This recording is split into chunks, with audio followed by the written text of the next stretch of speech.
Hello and welcome to the Old Man Orange Podcast. I'm Spencer Scott Holmes. And I'm Ryan Dunnigan.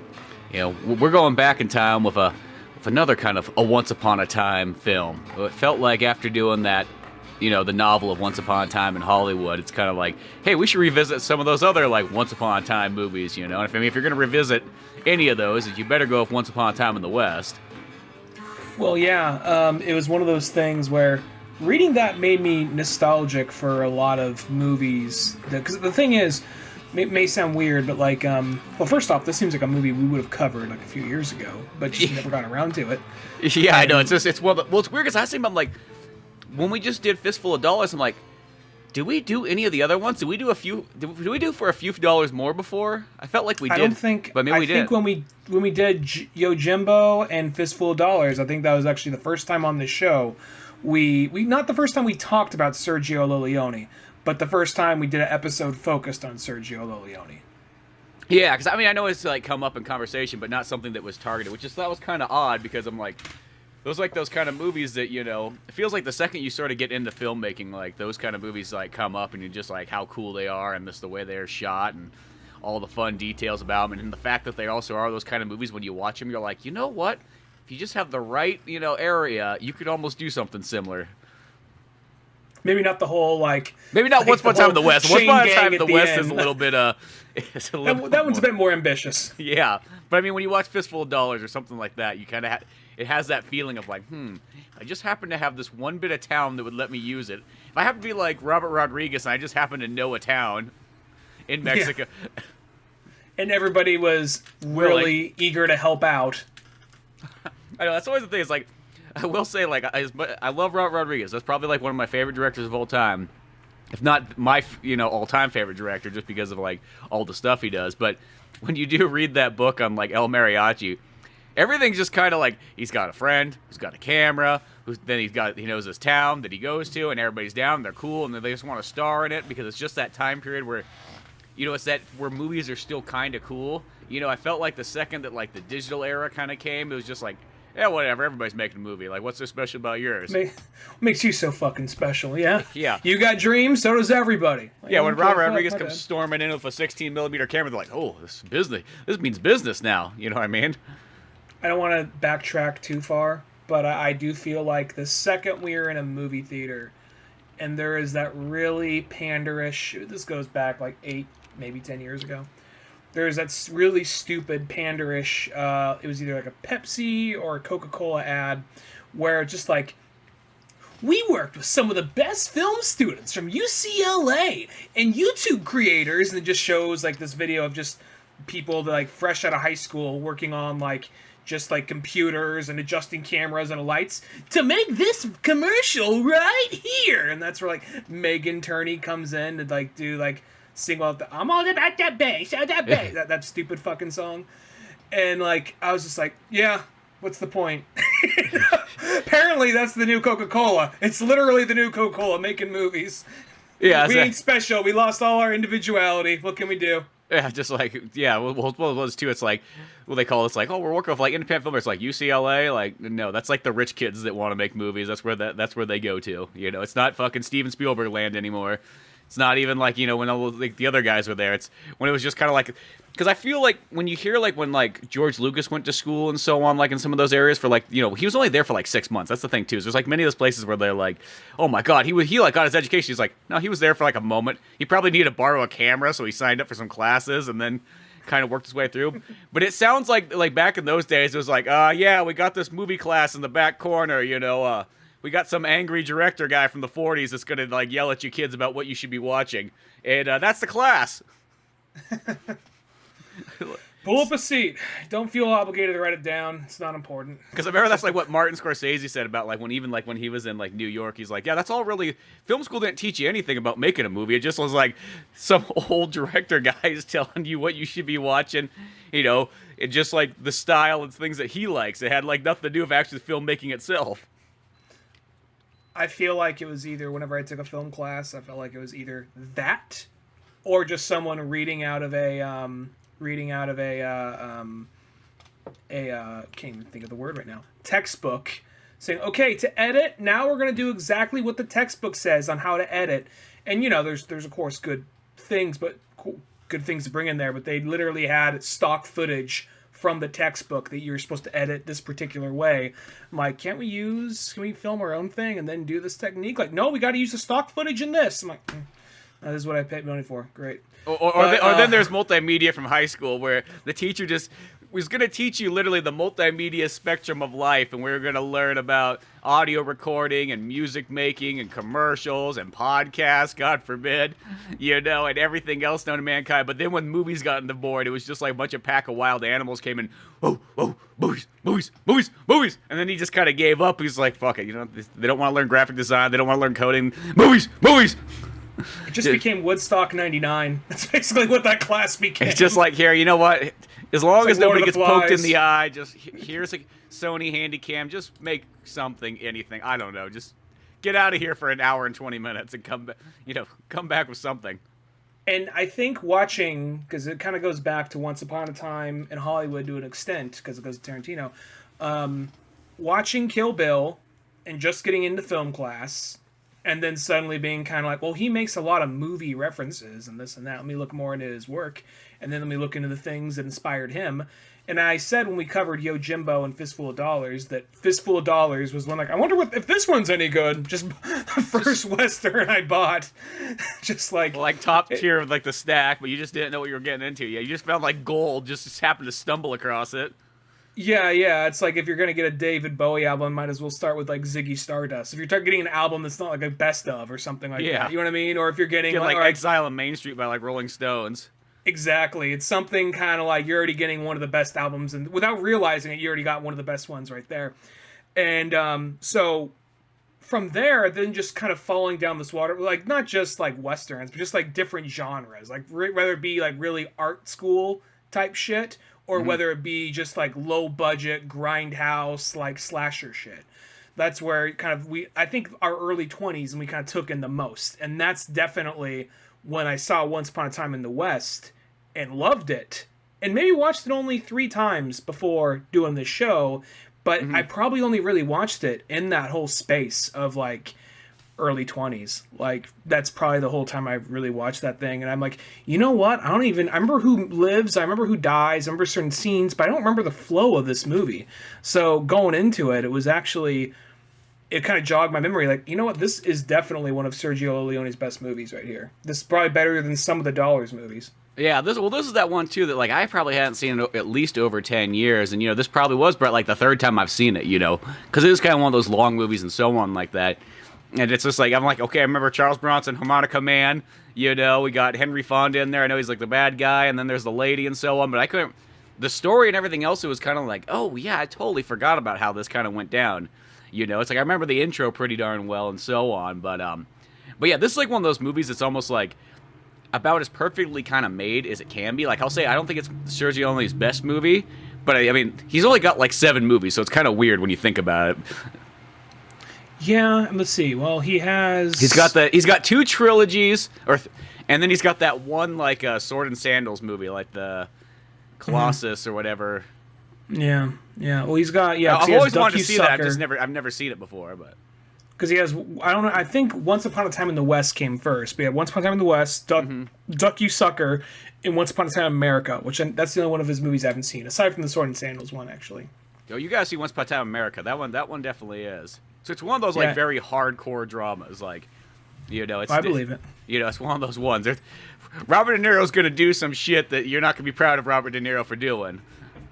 Well, it was the 20s or whatever, right? Yeah. Is it a 20s movie or a 30s movie? I think it starts off at like the turn of the century, and then it kind of goes into like the 20s and 30s or something like that. But because it spans a long time. The movie's like 4 hours and something minutes long too. It's like super fucking long. Jewish mafia in New York in the 20s. What made me like? I thought this was going to be a real easy watch. Wow. Well, it's funny too because like that was the movie like. When Sergio only finished like Good, Bad, and the Ugly, he was kind of like, yeah, okay, kind of done with the Western thing. I mean, it's fun, but Jesus Christ, I've been doing like 3 of them just like back to back to back to back. I want to try, I want to do this like, Jewish gangster one and so on. And then when Paramount came by, like, no, you ain't fucking doing that. We got you over here to shoot in America. You're going to do another fucking Western. Put that fucking script aside. Nobody wants to see no Jewish mobsters and Robert De Niro.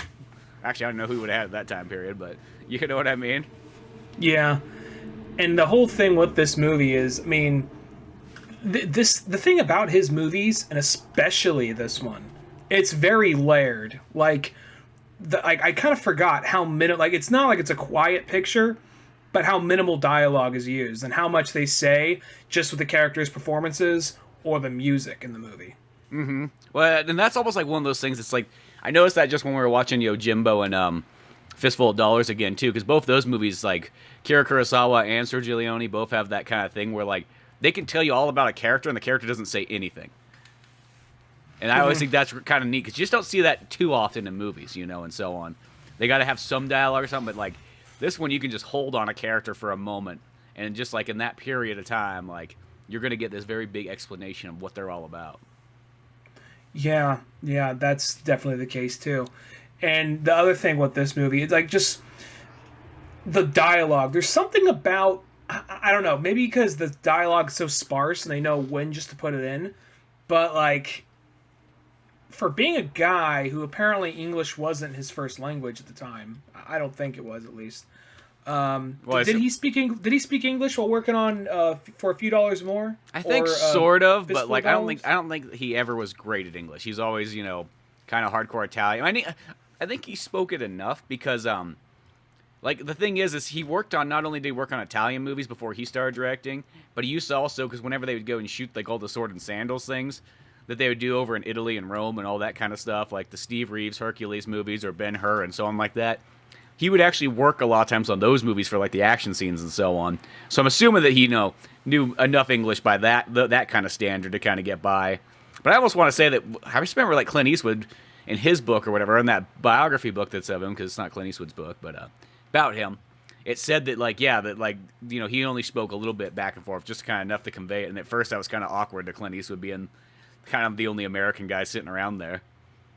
Yeah. Well, I guess I was going to say, I mean, he helped came up with the story. It was actually written by a guy named Sergio Donati, and it's got Dario Argento's also. Like that was the thing when I was watching again. I was like, "Whoa, Dario Argento!" I'm like, well, that's an Italian name. I mean, I wonder if is that the exact same? I'm like, oh, dude, it is the same guy. It's like the Suspiria guy and like Phenomena, or not Phenomena? No, is it Phenomena?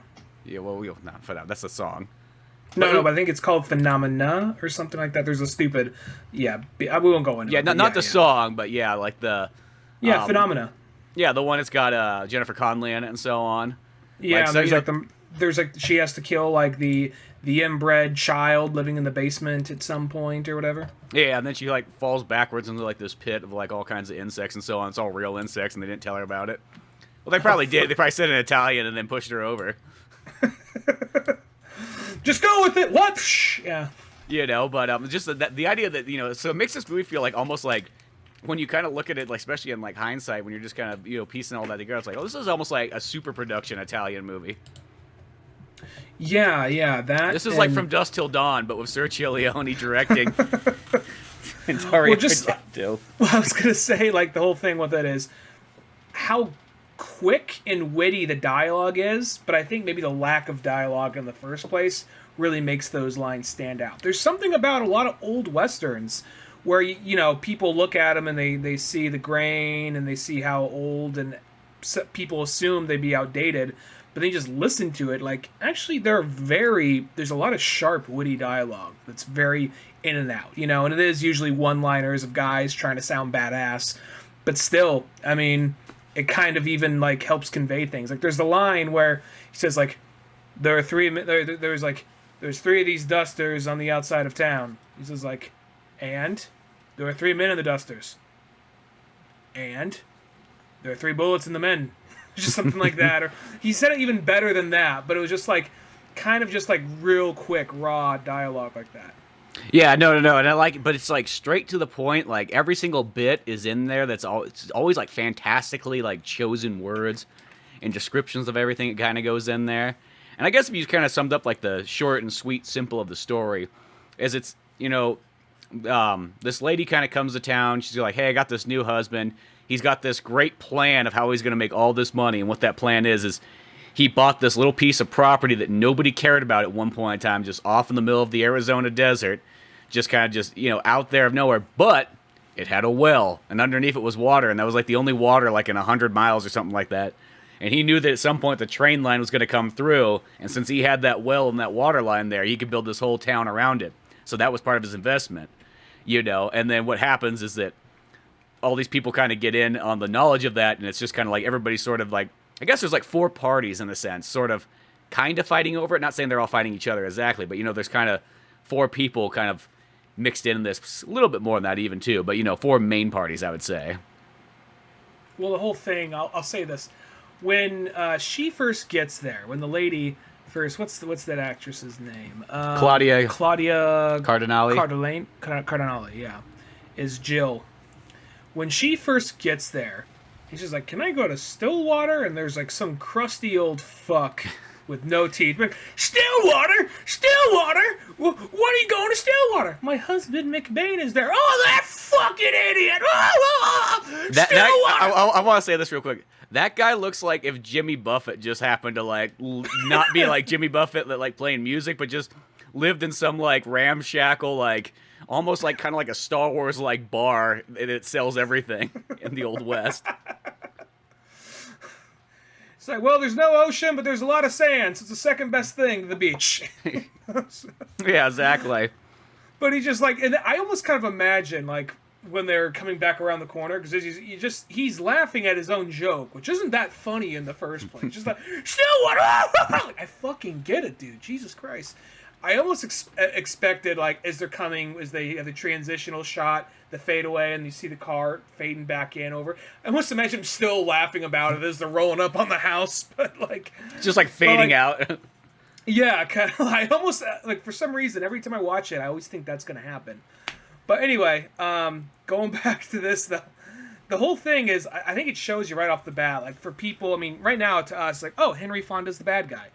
But when this movie first came out, it was a big deal, because Henry Fonda was always the good guy, and it never opened up with a movie with not him just killing, like, members of a family, but a whole fucking family, and shooting a little kid in the face. Yeah. And having, like, no, like, problem with it. Yeah, exactly. Like, it's one of those ones like, yeah, he kills the father. He kills the older brother. He kills the sister. He kills the little boy. Doesn't give a flying fuck. It's one of those ones, too, when Henry Fonda first showed up, because at first he was like, dude, I don't know about doing this. And Sergio Leone had, like, take him out to, like, dinner and tell him all about it. And then even when he showed up the set, like, in Italy and whatnot, he came wearing, like, brown contacts and, like, a mustache and everything like that. Sergio was like, no, you're taking all that off. We want people to see that when you shoot that little boy and the camera pans up to your blue eyes, they know it's fucking Henry Fonda that did it. Yeah. I remember hearing that in his story because he wanted to look roughed up like a villain. But the thing is, he doesn't really, I mean, aside from the hat he's wearing, he doesn't really look like a villain. But I think that's the thing that stands out about him, aside from how cold and calculating he is, because he is a great villain. But the other thing is, like, when, like, the whole family's already dead, the little brother is the last to come out of the house and see his whole family's dead, and he's just looking at the guy, like, the kid already knows he's fucked. He's just sitting there, like, in disbelief. He's like, and one guy's like, what do you do, Frank? He's just like, he just pauses for a while, and he says, like, well, you call me by name, so he just grabs his gun, just holds it on the kid, and he looks like he doesn't really want to shoot the kid, but at the same time, he doesn't, I can't tell which it is. Like, he doesn't feel that bad about it. But he's like, well, we could have not had to kill the kid, but it looks like we got it now. You said my name. But another part of me is almost kind of like he's breathing in. Like, he enjoys just seeing the fear in people. Because he has kind of like a faint smirk because he's pulling the gun on the kid. Yeah, I feel like he probably would have shot the kid anyways, but he wanted to use it as like, hey, well, you just gave me a reason why I have to shoot him now. That's another good example, too. Well, I'll even say this, because when we first see the family coming in, and, like, the dad, like, McBain, is just like, guys, get ready for new mom. New mom's gonna be here any fucking minute. And then, like, the older son's like, Mom, real mom's dead. She died 6 years ago. And then he walks up to him, gives this, like, most stern look, and, like, there's just this dry pause for a moment. Then he grabs the kid, slaps him around. He's like, you get in the fucking buggy and you go get new mom. Yeah. Go get her now. How many of you? There's 4 of you. I've only had sex 4 times in my fucking life, all right? I just found out on condoms yesterday. Fuck! And I plan on having 4 more kids with you, Mom. That's when you could all get a stick and bindle hit on the fucking road. Jesus, fuck! Like, God, Dad is really pent up right now. He's got a lot riding on. He's got the railroad breathing down his neck. Everyone's calling him. He's fucking crazy for coming here, calling it Sweetwater. Like, you talking shit? Like, no, Dad, no, we're fine. Yeah, I know. Well, it's funny too because once that kid gets kind of slapped, it's literally like it slaps some sense in him, and then he's just like okay with doing it. It's like. There is just kind of a lot of that. Like, let me just give you a quick little punch. Like, oh, there you go. That smacks some smarts in you. Yeah. So that's also a trademark of the time of these movies. So, but it is what it is. And well, I feel it's probably also like an Italian thing too, even more ingrained in there too. But a little bit of that, yeah. But yeah, just kind of beats him in. Then he goes to get it. Of course, that's when Henry Fonda and his gang show up and kill him there and whatnot. And then, of course, when what's her name? Claudia shows up there and Stillwell. Because it's not back in the day where it's like, hey, you know what? You're going to get a message along the way. It's like, nope, you're coming from New Orleans. You're not going to know about this until it's too late. You show up there and then the whole town, or the whole other town, I guess, is there. Be like, oh, yeah, by the way, there was this great picnic that was set up for you. It's going to be a feast of ages, and, yeah, they're all dead. That's it. Well, is there any food left? Well, no. While we were waiting, we got bored. And we decided we well not going to waste. We ate that. Well, at the same time, though, I know that they didn't even know that he had a wife on the way. But the idea of like, yeah, sorry, we already had the funeral. By the time she gets there. It's like, well, you know what? We haven't buried everybody yet. I guess you come see that. It's kind of interesting. Someone bring a shovel? We didn't? Oh, okay. That's going to be a few more days. Yeah, it's like a 2-day walk to town. So. Yeah, well, okay. Just kick some dust over them. It's good enough. The crows will get them. Well, even that whole... Because, like, there's the whole thing, like... She's, like, the thing that no one took account for. Like, oh, fuck. We didn't know we had a lady coming in. Well, now we have to deal with her because now all the land goes to her immediately. Mm-hmm. So then you have... I guess you'd say 4 parties, but they're kind of intersecting and changing and moving around. It's kind of like how, like, in Once Upon a Time Good, Bad, and the Ugly, how they keep on swapping sides and temporarily helping each other out and screwing each other over. Not to the same level. Like, alliances stay a little bit more the same, but everyone's kind of moving in at their own pace. And there are moments where you think people are screwing each other over, or helping each other out, but they have their own ulterior motives for it, ultimately. Mm-hmm. Yeah. Well, because it's also like Henry Fonda is working with, like, there's like the guy that who lives in the train pretty much. He's like a crippled who's stuck to a train almost in a sense. Which you kind of think about, like, if you're a crippled guy in the 1800s, like, that can't be good. That'd be rough. Yeah, no, yeah. People guy's paralyzed, his neck's broken, whatnot, his back. He's just kind of locked up, and he's just always on either crutches or he's got these kind of fancy like monkey bars in his like caboose that he kind of can swing across. Like, well, he doesn't really swing; he just kind of hobbles across, But you got this trained engineer guy, and this guy's always kind of, the way he sort of talks is that, like, he almost makes himself tough, but, like, by being, like, literally, like, Captain Republican, because he's just like, you know what, you think that gun's tough, but here's the thing, slap some money down, right there could stop any gunfight, instantly, look at my money. Well, that's the thing about Morton, played by Gabriel Frazzetti. He seems like, he is kind of like, he is like your, okay, here's the villain. What is he? Oh, he's the railroad tycoon. Of course, it's going to be the railroad tycoon or the railroad baron or whatever. But then, as it goes on, you realize, oh, this dude doesn't have exactly... I mean, not that he just doesn't have the guts to pull a trigger on some people, but he doesn't want him to go about as rough. He wants that land, but he's not going to go about it as rough as he can. Mm-hmm. On top of that, he's done horrible things to get where he's at. And yeah, he doesn't feel good about it, but it's more of like, it's a fucked up world. I got, like, my legs don't work. I have to hire a bunch of people to talk shit to me all day about why I can't play soccer with them. I mean, they don't even like to play soccer. They just like to, fuck around with me because my legs don't work. But, it's one of those things where the idea that he is just like a very weak person who had to do a lot to get where he is, and all he wants to do is just see the fucking ocean. That's all he wants to do. Yeah, he's just like, I want my train tracks to get me to the ocean because there's no way I'm fucking walking there. Exactly. So it's also like, his whole even though he's not by any means my favorite character, I do appreciate they kind of went out of their way to add a little extra, because he could have just been the generic Western villain you see so much, which would have been fine. Just the evil money, like the money like hoarding, railroad guy, or bank baron or whatever. But this case, like he was actually a person. He was a character. He was somebody who had a lot more layers to him. Yeah, he's definitely well developed and everything like that. And it's like kind of it shows that like his way is kind of like he almost like in a sense has to think his way through every problem, because there's no way that he's ever going to be able to in a sense be the gunfighter or anything like that. He can't do that, but he can outthink people, he can outbusiness people, you know what I mean? He can use his money to kind of get where he needs to. Like that in a sense is his sort of like power and strength, So he kind of has Henry Fonda at first kind of hired as the hired gun, on his side, just to be like, to protect him and so on, and to be his, gunslinger and so on. And then of course you get to, you got Charles Bronson there, who's the harmonica guy, who's pretty much this movie almost feels like it sort of could be like the fourth of the Good, Bad, the Ugly, Man of No Name one. Like you could kind of see that like if you almost could have called Charles Bronson's character like the Man of No Name still. And I feel like it would fit. Like, and I know that like Clint Eastwood was asked originally to be in this, and Clint's like, he's like, no, I don't want to get typecast for Westerns next 20 years. Hello, Joe Kidd. Hello, Pale Rider.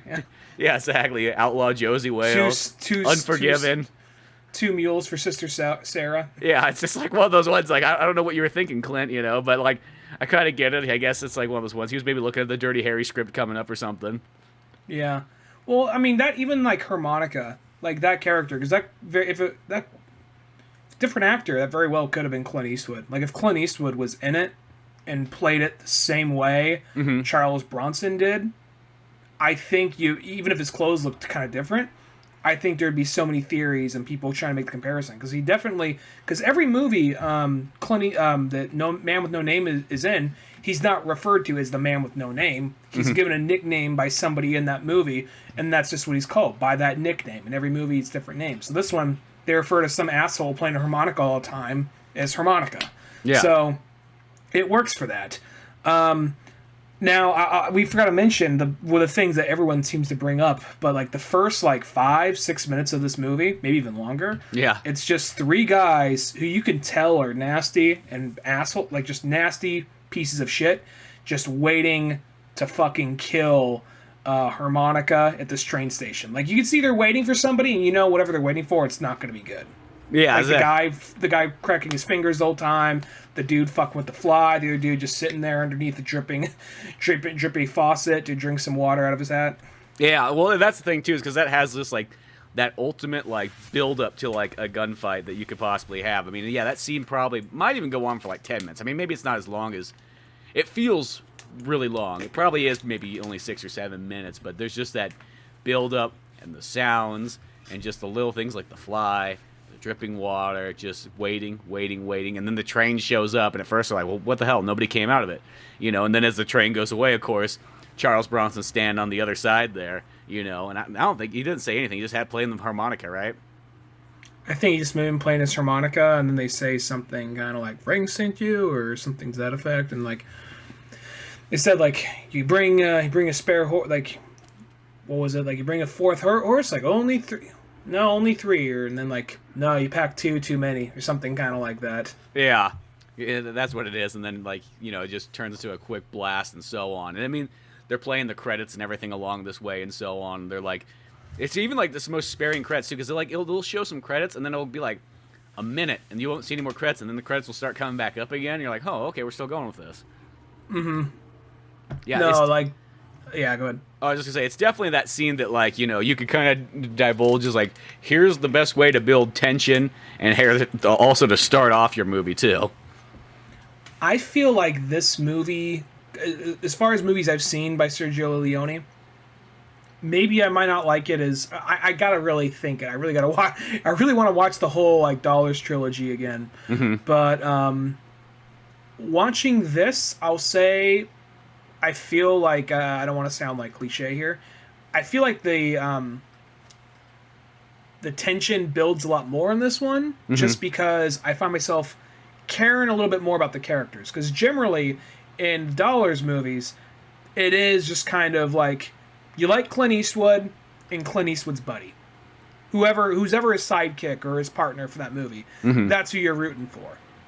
Maybe there's like going to be a family member who gets maybe there's going to be some poor civilian who gets tangled in the middle of it, and we're worried for that person. But generally, we don't have all this investment unless it's Clint Eastwood or his partner for whichever movie it is. This one, you kind of slowly find yourself interested in all the characters.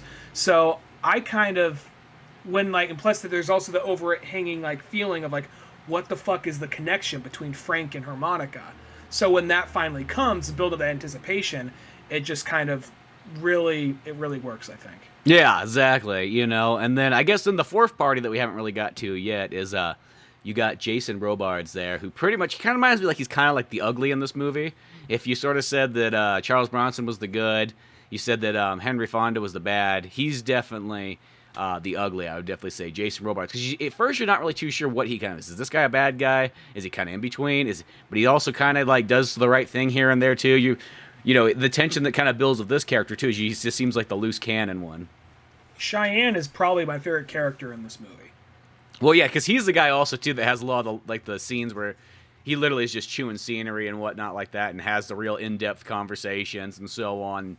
Once again, you just don't know what it is. There's that part where when Claudia first comes back to the house and she's there by herself, and it's in the Old West, so that can't be good to be like an attractive lady out in the middle of nowhere by yourself and so on.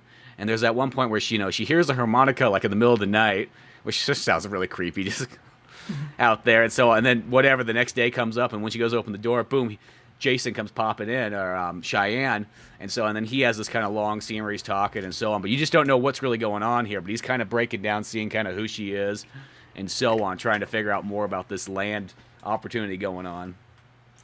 Well, the reason he got into this, aside from just being the local outlaw, he's pissed off because somebody attacked. It was kind of they weren't Tuscan Raiders, but we're made to believe they were. It's kind of like that.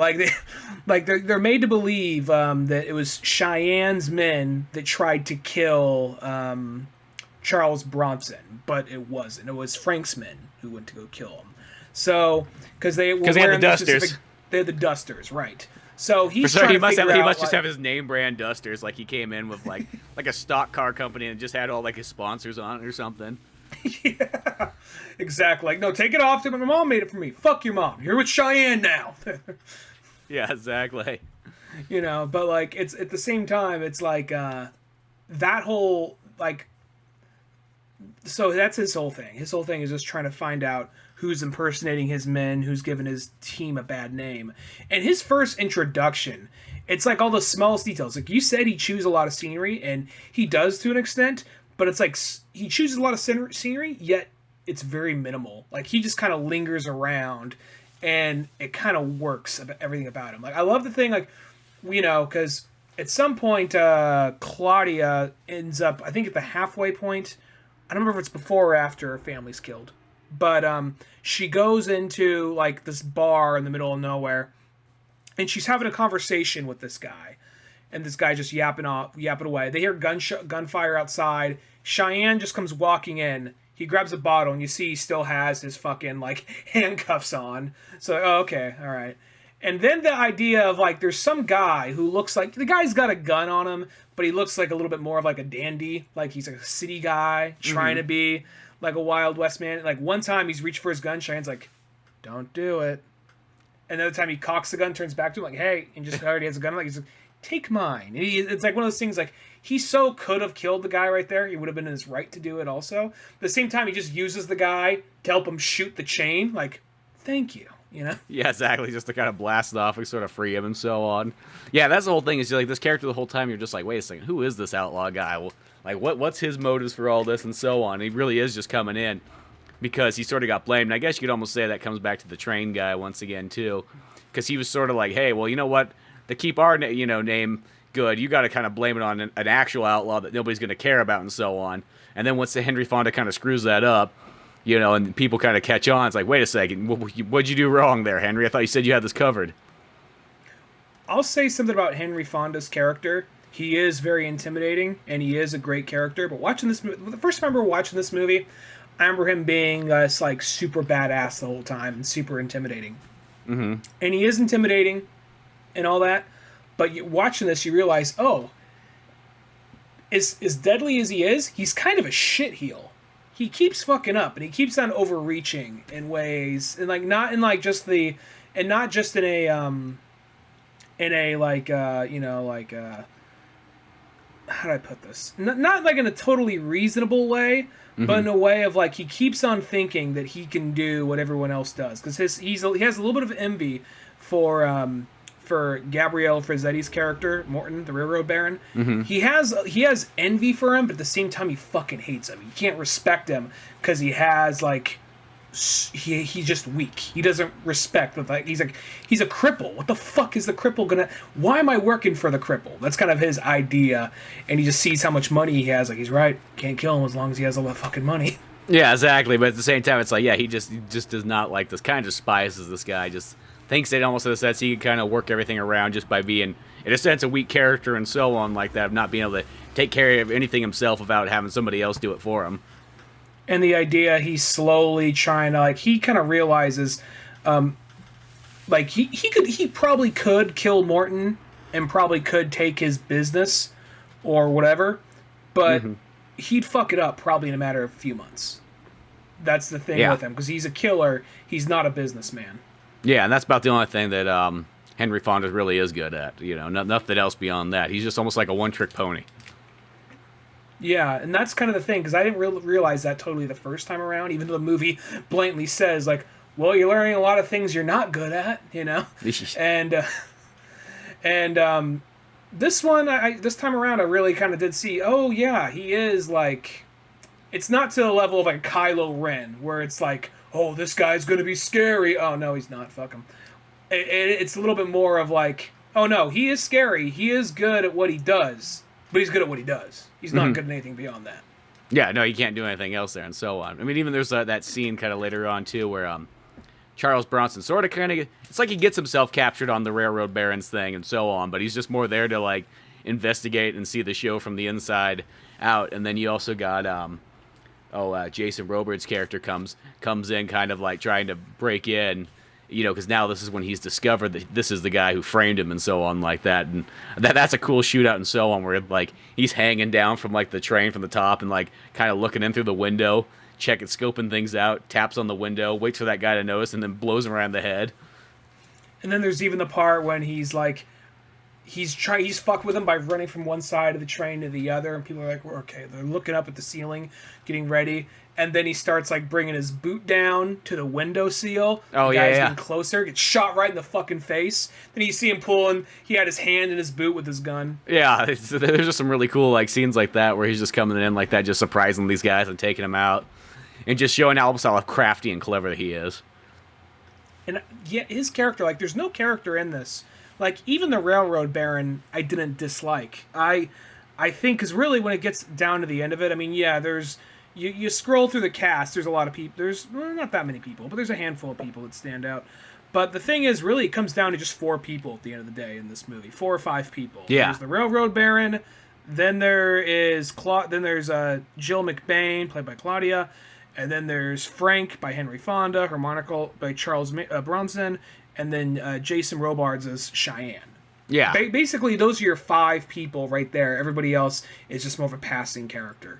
Yeah, just extra gangsters, some people to get shot along the way, and just townsfolk, and, you know, kind of like that. There's not really any other main characters in that, but everybody's going after that piece of land, and just kind of you're seeing the crafty ways they kind of go with it. And also, at the same time, it's almost like the other way, too, is you're always wondering the whole way through, you're like, wait a second, what is Charles Bronson's whole thing with getting involved in all this? You know? Because he just sort of is drifting in, and just like, you know, you just kind of wonder, like, because I even sort of forgot, I'm like, I can't remember exactly why Charles Bronson exactly is until you're kind of getting into the movie, and then you're going, oh, it's because Henry Fonda killed his brother. Well, that whole part right there, like, that's the thing, nobody can figure him out, because he is, like, sure, Jill McBain was a little bit of, like, the wild card to their plan, because they didn't expect him to have a wife, so for all the residents to go to and all that, but at the exact same time, they're like, where is this asshole coming in? It should be between us, the criminal, and the lady. That's who this should be. Who the fuck is this guy? Why is he here? Is he working with the lady? Is he working with Cheyenne? What the fuck? You know, there's that whole thing. Or did they initially... Actually, that brings up one quick question. Did they originally hire him for something? Because there's guys waiting there for him. Did they clarify what that was all about? There's guys waiting there to kill him at the beginning. Yes, I don't know if it ever does clear. I mean, think he was going to work for Frank, but then Frank's just like, we don't need him or whatever, or something to that effect, or... Maybe that sort of was it, like he was. I don't know, yeah, because they were obviously there to, like, kill him and so on like that. Yeah, and he knew it was coming. It almost feels like there's almost like this, like, intro movie that, like, explains all this, but I can't think of... It's probably what's in, like, the super, like, the Italian director's cut version. I don't know. If I had to theorize, I think it's probably something to the effect of he was going there to go after Frank, but he was acting as if he was going to go there for a job. And then in that process, they wanted to make it look like Cheyenne's guys are at it again. So let's go cause some damage over here, then we'll go cause some damage over there. So if I had to guess, that's probably... that's my headcanon. That sounds most logical, that it was just more things to kind of put the blame on Cheyenne so that nobody else would ever suspect that the railroad baron had anything to do with trying to take this land over. And he has such a way of making great backhanded compliments where he's like, you remind me of my mother. She was a whore and the greatest woman in the whole goddamn world, you know? And then goes on to say, like, whoever my father was, for a minute... For an hour or a month, he had to be the happiest man alive. Like, there's sometimes those things where it's just like, how backhanded that sounds. At the same time, you know, he means it most sincerely as possible. Yeah, exactly. Because it is like, it's like he's giving compliments, but it's like, yeah, I think it's because like you learn that later on that Jill McBain's just like, in a sense, like, well, you know, Dad was just out in, you know, New Orleans, and he just picked up a hooker and decided to marry her, and that's how we're getting the new mom. That's probably why, like, the oldest son's like, Dad, you just married a hooker and brought her back. Like, it's not real, Mom. Shut the fuck up. You don't know how badly I need this. Yeah. It's like what's like when Dad just leaves the kids there for a bit, just like going off on like, he's like, I'm going off on a fuck spree in New Orleans. Dinner's in the fridge. Yeah. Or the ice box. The ice box, whatever, like. Whatever. The wooden barrel we keep ice in. Yeah, exactly. It's probably melted by now. Fuck it. It's your problem. Make sure the fire doesn't go out until I get back. Go, if you have to, go chop down a cactus for firewood or some shit. I don't know what to tell you. So it's like, so I think that's also where like it comes back into thinking that like Jill McBain be like, oh yeah, it's like, so it's like almost like in a sense like, for her, I guess it was one's like, hey, you know, you don't have to be a hooker anymore. You can come live in like, I don't know if that's better than New Orleans area. Come live out in the middle of the desert with nothing. And my 3 kids you can take care of that you obviously don't know how to, you know, do any of this yet, but you'll figure it out. I was going to have the youngest one teach you, but that's over now. Yeah. So much for that. No, this movie, thinking about it back on it now, as we're talking about it, it almost could be like part of the thing that really makes it stand out is like a lot of Sergio Leone movies, the action is not like nonstop, but when the action does happen, it's really hard hitting and he really builds up the suspense. Mm-hmm. If you take away the grandiose action and the sets, this almost feels like it could be just like a simple play, really. Yeah, for how few characters are in it, really. Where they just walk back and forth to different rooms and kind of talk, and you know, this character betrays this character and so on. Like, yeah, I mean, like, granted, it probably wouldn't be that interesting without the action scenes in it. I feel like you'd be that's what you sort of need to kind of keep it going and so on, is to have those really sweet action scenes here and there. You know, it's like when the action does happen, it's real intense. Like, I mean, there's also that other cool scene where Charles Bronson is in a sense like helping out Henry Fonda's character is going to get assassinated when he's in town and whatnot, and he's kind of, and Charles Bronson sort of watching from the window and almost is taking out these guys along the way. And they have this one scene where he's trying to find him, and the guy's like poking through like this theater banner or whatnot with like a sniper rifle and so on. He's like, you just barely can see it and so on. And along the way, he's kind of covering him and taking him out all the way to the point that like makes him survive that Jill kind of looks at him and is like, yo, what'd you just do? You just saved his life. He's like, whoa. There's a difference between I didn't save his life. I was just like, waiting for another moment, because I don't want them to kill him. I want to be the one to kill him. He says it better than that, but Yeah, he says there's a difference between saving a man's life and not letting him die, or something like that. Or it was something. It was some like because he doesn't really. I think if you put all of Charles Bronson's lines together, it makes one paragraph. That's the thing about that's something that like this movie is so that I give it so much credit for is just because how minimal dialogue and how their performances and the way it's shot and the music, I know I said this already, just gets their personality across so on. Like I feel like I know Charles Bronson more than like certain Star Wars characters that like have hours of dialogue. You know what I mean? Mm-hmm. Yeah, no, it's like you just appeared in multiple movies. Yeah, he just gets it across just right away, and just like all the lines, just like they're all just like the perfect chosen ones. He just doesn't have to say anymore, and so on. There is an example I was going to make. And just to go back, I was going to be like, yeah, they should make this into a play with less violence. I wasn't being I know what you mean by that, but you know what I mean, like. What helps sell it is a lot of the action and the build-up and the grandioseness of it all. I'll say if it was a play like the old Wild Wild West show in Universal Studios, and it was just the long version of that, so you had all the great stunts still and everything, and maybe even have a train come crashing through at some point.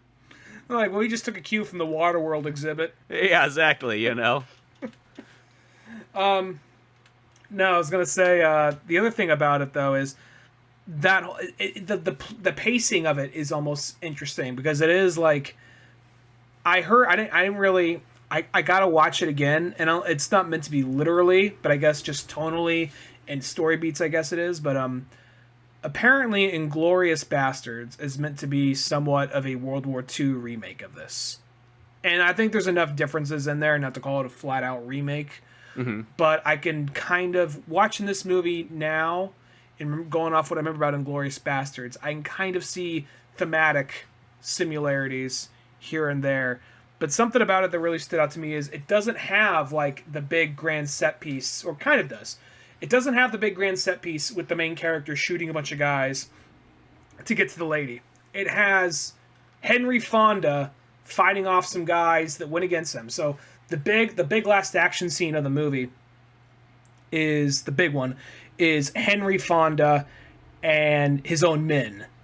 And then we cut to later, we go to, it's a much more like emotional scene, but the Charles Bronson and Henry Fonda fight they have, where it is like a lot of long build up, and they do have the whole like, that like standoff. Yeah, and then they also got the flashbacks where you finally figure out what's going on. It's almost like the set piece that they got going, the design of like where it shows like the flashbacks of like, Charles Bronson there with his brother, and the way that they got him hung is that there's like this archway and there's a bell there, and like his brother is being hung from the bell, and underneath him Charles Bronson as a boy has to stand there and hold his brother up on his shoulders, and pretty much if one or the other gives out, then he'll come falling down and hang himself in a sense. So it's just as long as Charles Bronson can kind of hold his weight, he can live. But as it goes back and forth and building back and back, and you see this shot of like Henry Fonda slowly walking up towards the camera and whatnot. His brother finally kicks out Charles Bronson from below and hangs himself. And the whole time Charles Bronson has this harmonica that Henry Fonda has shoved in his mouth. Play a song for your sweet old brother, something like that. Yeah, and then as he falls to the ground into the dirt and so on like that. That's like when like Henry Fonda like, who are you? What is this? And so on. And Charles Bronson just takes that harmonica, shoves it in his mouth after he shot him, and just like he falls over and dies. And it's like that last moment of life. It's like, oh fuck, it's that guy. And his face. Unless he's he's like, well, I do that to a lot of guys. You know what I mean? It's my thing. I find an archway, I hang him up, I get a significant other to hold him up by the shoulders, and I put a harmonica in there. You gotta be a little bit more specific. I lucked out with you. It's usually the height difference is massive, so it doesn't really end up panning out. But you guys just panned out perfectly. I also have a whole like storeroom of harmonicas. So, but like it's like the whole thing is like that whole part, because when his face hits the ground, you see his eyes. Like I bet people back then weren't used to seeing Henry Fonda die wide-eyed, face down into the dirt. Maybe that's one of his most famous roles that I don't know about. But if I had to guess, at the time, that wasn't probably a very common way to see him go out. Well, I want to say this is the first time that Henry Fonda ever played a villain, and I almost want to say two, this is the first time that a big American actor ever played, that was always a hero, played, a heel instead. Mm-hmm. Okay. Like, somebody else might have done it, but I mean, like, to really just, like, totally change it on there, like a real bad guy, maybe not like a bad guy like in the show, like something like that where they're just playing the heavy, like I guess it's all Once Upon a Time in Hollywood style. I mean, full on like in a movie and have it be like, oh, what the fuck? They got Henry Fonda gets starring credit role, but he's the villain. Yeah. Which is kind of weird because I always think it's weird because you look at the credits and like Charles Bronson's name always comes up kind of last, and it's always like, I mean, I know that I guess at that time period he's always been kind of like the secondary actor in all the movies, as he hasn't done a single starring role, but it's like. I would almost say this is like the one where it's like, if anybody's the main character, it's obviously Charles Bronson. Yeah, well, I mean, there's a lot of characters. I mean, I know it's an ensemble, but like I feel like he almost is kind of. I mean, in a sense, Jill McBain is why everything happens, of course. But I feel Charles Bronson, as far as the movie kind of is, he's kind of our like, in a sense, our person we're kind of following around, our hero. Well, the other thing is like the whole beginning with just going back to that. Like casting people, well, some cases against type, but other cases really kind of throwing people a curveball. Like the idea of way he used, I think it was Woody Strode, Jack Elam, and Salvatore Basile. Probably mispronouncing that. Sorry. I think Salvatore was the last of the third guys. Mm-hmm. Two of them, I think Woody Strode and Jack Elam, I don't know if they were huge, but they're at least known actors that were in Westerns. I don't know. I don't think they were Henry Fonda big, or maybe not even like Charles Bronson big, but they were like known. And you see them right there in the opening. Their names are like in like the opening and all that, I believe. So the idea that you see them and then see them get taken out, like, wait, what? Yeah. It's kind of like, this is going to be a very weird comparison, but I feel like it's kind of like when people were going to see like the first Mission Impossible and then see like Emilio Estevez die so quickly into it. Yeah, exactly. Then it makes you start questioning, like, wait, was that actually Emilio Estevez? I can't imagine. He literally just like came off the Mighty Ducks. They wouldn't have killed him off that quickly, would they? Exactly. Yeah, I think that's sort of what it was. I think that was the thing. Is Sergio Leone wanted that kind of like, he wanted that real shock value to kind of happen.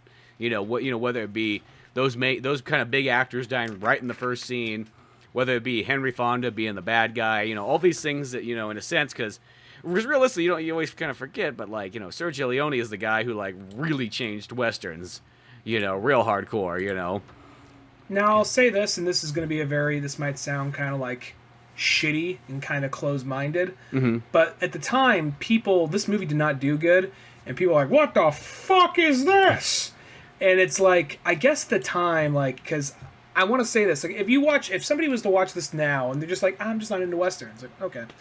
But for a Western fan to be like, what's this horse shit? I'm like, I'm sorry, are you fucking stupid? Yeah. I just kind of want to say that to, like, people of that time. Like, it's one of those things, like, I know I wasn't there for it, and it's something radical, and there are times where I've seen something and then appreciated it more later, but at the exact same time, like, oh, these fucking Italians can't make some fucking what do they fucking know? You're like, no. Did you watch the same fucking movie? Cause I don't understand how, like, this movie was considered just, like, was dismissed as, like, a bomb. Well, I mean, did it make money, I guess, but how this movie was dismissed for so long, Yeah, well, you know what I think? I think it was sort of like a slight World War II mentality. Like the idea that the guys you just went and fought are now making the movies that you fucking love.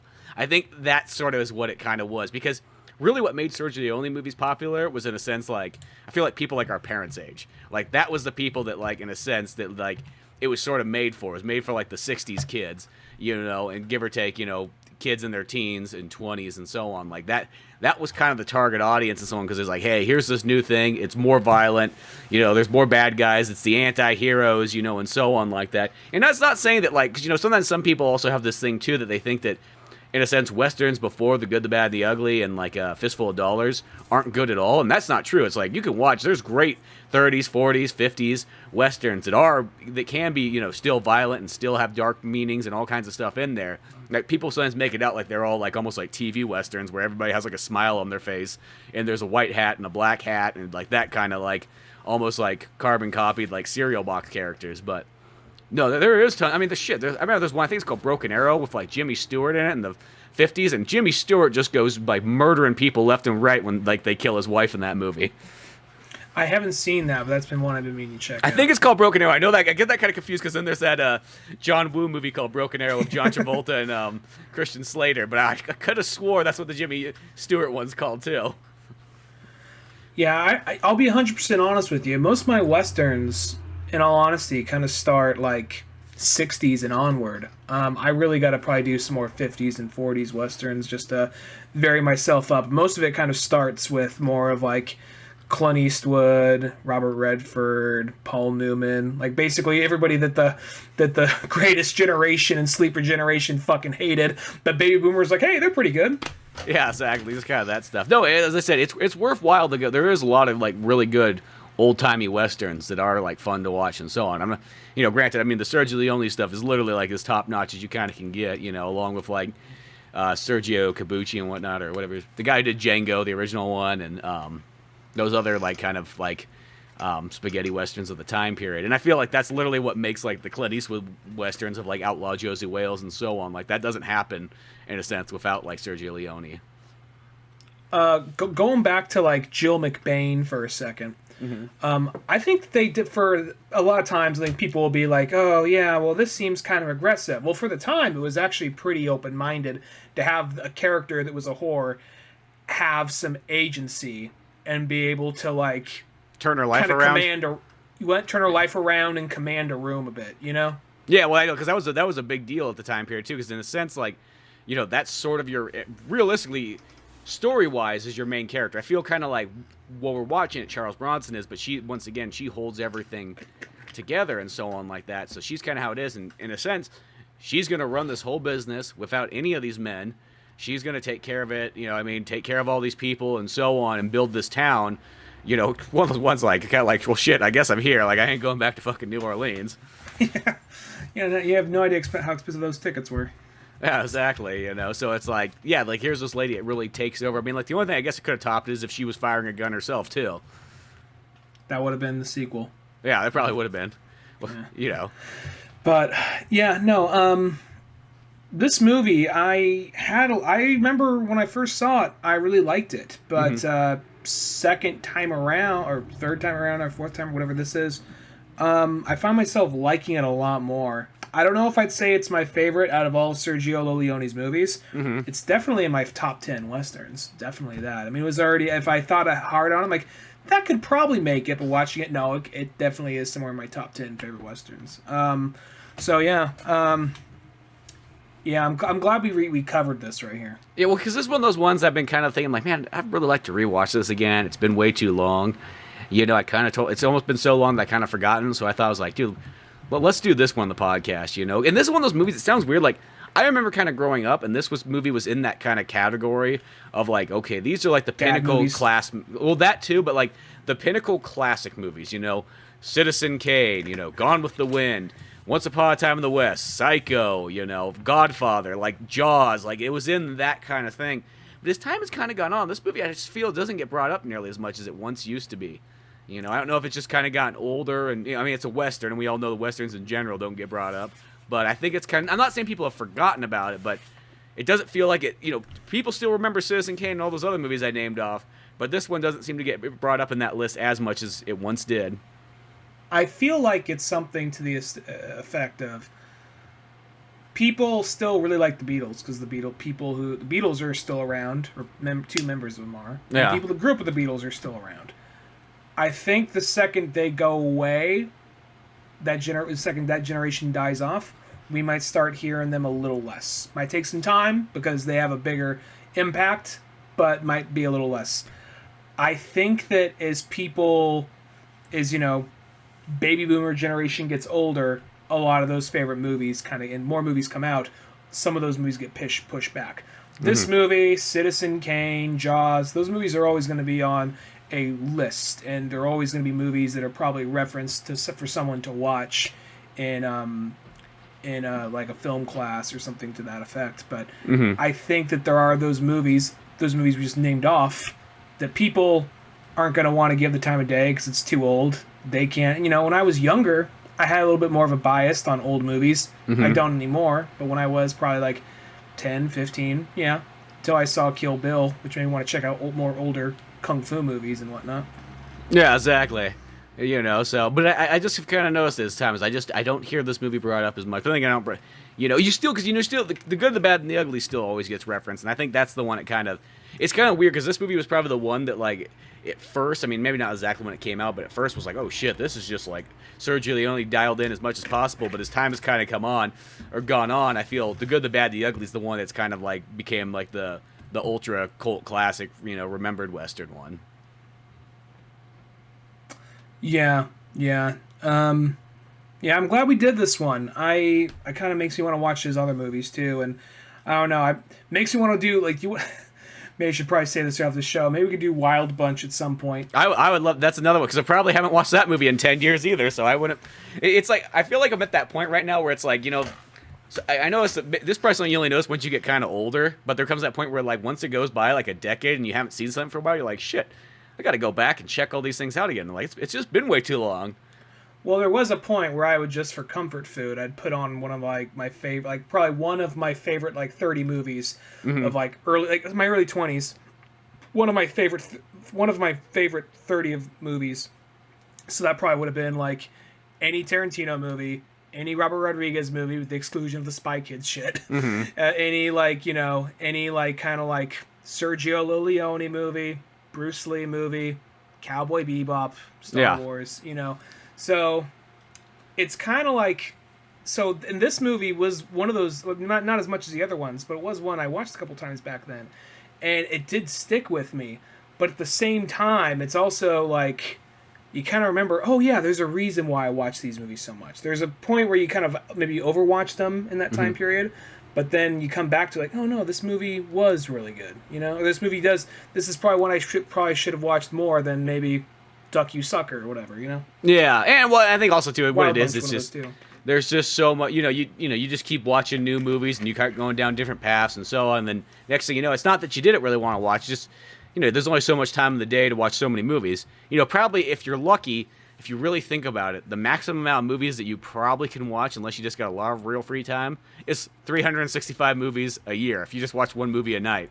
But I know a lot of times that I split my movies up between 2 days, so 2 or 3 days. So I probably only watch half that, if not less than that, when you kind of think about it at the end of the day. So in an entire year, you might only be able to watch 100 to 150 movies a year. That's not really a whole lot when you think of it. It's true. When you count going to the cinemas, something new comes out, and then you're kind of going with something old, something you've never seen before that you want to see, something that someone recommends, something that someone else forces on you. Not saying that that's a bad thing, but you know what I mean. There's all these things that take up this, sort of like, what a lot of time you sort of have. Yeah. And that's kind of how like. Oh, sorry. Go ahead. Oh, I was just gonna say, and it's almost like the nice thing about a podcast though is it kind of gets you that like, hey, we can force ourselves. We'll give us a reason to like go back to something. Exactly. Well, also, going back to like say like westerns, like Once Upon a Time in the West or The Wild Bunch, they're either really short or really long. Yeah. So that's the thing about it, and it is probably hard for some people to watch a movie like Wild Bunch, where it's just like half the movie is old dudes on horseback just kind of bitching about how times are changing, but something about it's really entertaining, Yeah. But the violence, that thing is just straight up murder porn when it gets to like the last 30 minutes. Well, it's just Sam Peckinpah, and it's just so good. It's really, we got to do that at some point. I don't know when, we got to do it at some point, but like the last like, that's like one of the greatest shootouts in any movie, the last like 10 minutes of that movie, and it's once again not to the same level as Leone's like implied, like not what's implied about the Pete characters in that, but the last bit of the movie, it's just like, okay, you already kind of know what's going to happen before it happens, but it all works perfectly. Yeah, exactly. No. It's totally like that. Speaking even just of those movies being long, I don't know why that kind of reminded me is like, I remember watching. I think it was like it wasn't the first time I saw Good Bad Nerd, but it was the first time I got it on DVD or whatnot. And I remember I think Cisco left, and I was watching the movie and whatnot. And it was like daytime and whatnot. He comes back, and I'm still watching the movie. He's like, you're still watching the movie? It's like nighttime out now. It's like I know it's like 3 hours long. And every hour of it is worth it. And every hour is amazing. That's like how that movie sort of is, just like how this movie is. This movie's like long, and there's actually a longer version because there's it looks like in Italy there's like an extra 10 more minutes here, and for some reason they say that like that version just never really comes out to the U.S. Like so there's like the original U.S. version, which is not on because you have the 2-disc DVD, if I'm assuming the same one I have.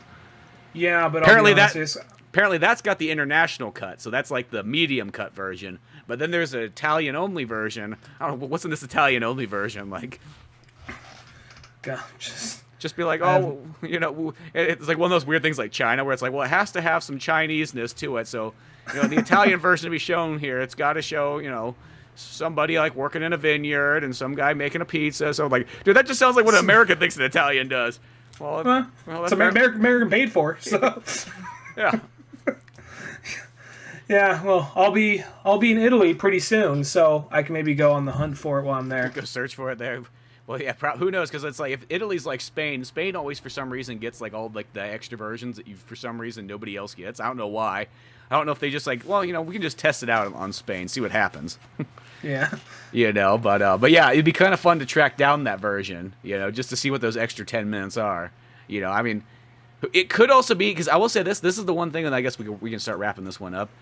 But this movie's not nearly as violent in a sense, like gore-wise, as the other ones are. It's almost like toned down comparatively. I mean, it's violent because like a kid gets shot and so on like that, but it's not like there's no blood should be kind of spurting out or anything like that, or any of that kind of violence I noticed in this one. And the weird thing is because the other movies are all rated R, this movie's originally only PG, but it's re-rated later in life to PG-13, which is kind of bizarre.